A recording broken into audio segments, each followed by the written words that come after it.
तर हत्या प्रकरणामधील सर्व आरोपींवरती मोक्का मग वाल्मिक कराडवरती का नाही असा सवाल अंजली दमानिया यांनी अजित पवार यांना केलाय। त्यांच्याशी बातचीत केली आहे आमचे प्रतिनिधी राहुल कांबळे यांनी। पाहूयात। महाराष्ट्रामध्ये सध्या खूप मोठ्या प्रमाणात मस्साजोगा प्रकरण गाजत आहे।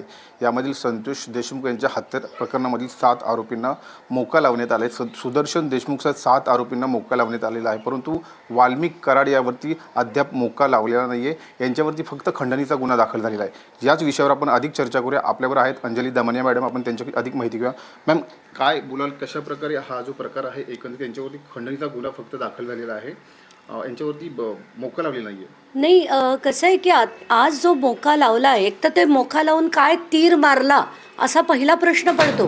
कारण मोक्का कधी लावायला हवा होता, जर तुम्ही PCR वाचलत वाल्मिक कराड यांचं, तर त्यांच्यावर ज्यांनी शिंदे नावाचे जे अवादाचे अधिकारी होते त्यांनी असं लिहिलं आहे की मे महिन्यापासनं मोठ्या प्रमाणावर त्यांना धमक्या येत होत्या, जीवे मारण्याच्या धमक्या येत होत्या। त्यांचं अपहरण देखील मे महिन्यात करण्यात आलं। त्याची कंप्लेंट FIR 285 ऑफ 2024 हे केस पोलीस स्टेशनमध्ये दाखल होतं। आणि ते कोणाविरुद्ध होतं तर सुदर्शन गुळे, वाल्मिक कराड आणि विष्णू चाटे या तिघांवर होतं।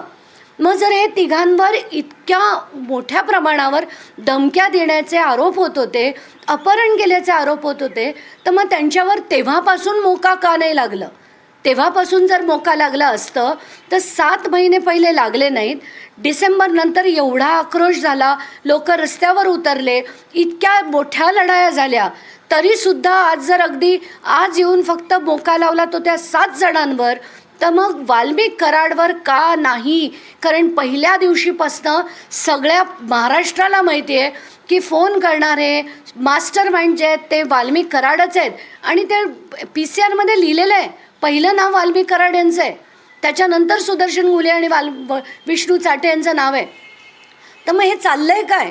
आणि इतका आक्रोश झाल्यानंतर तुम्ही त्यांचा संतोष देशमुख यांचा इतका निर्घृण क्रूर खून झाल्यानंतर 1 महिन्यानंतर तुम्ही आज जर मोक्का लावत असाल, काय दिशा देणार आहे तुम्ही? म्हणजे एखाद्या सामान्य माणसानी कोणी अशा गुंडांनी येऊन मारायचं आणि त्यांनी मरून जायचं, त्याच्यावर चौकशी नाही, काही नाही, इन्व्हेस्टिगेशनला वर्षानुवर्ष लावतील आणि मग ती बातमी संपून जाईल, तुमच्यासाठी पण आणि लोकांसाठी पण। इतकं दुर्दैवी, आणि याला आपण कुठच्या अँगलनी लोकशाही म्हणू शकतो? ही लोकशाही वगैरे बिलकुल नाही। हे सगळं चाललंय ते अतिशय घाण किळसवाणी असं राजकारण आहे। वाल्मिक कराडांना कोण पाठीशी घालते का? वाल्मिक कराड यांना एक नाही अनेक लोक पाठीशी घालत आहेत। पहिले त्यातले धनंजय मुंडे, मग अजित पवार आणि मग देवेंद्र फडणवीस। कारण खरं तर मोठा राजकीय दबाव तंत्र बनवलं जात आहे। मला तर तेच वाटतं, ही कुठली आली लोकशाही दगडाची?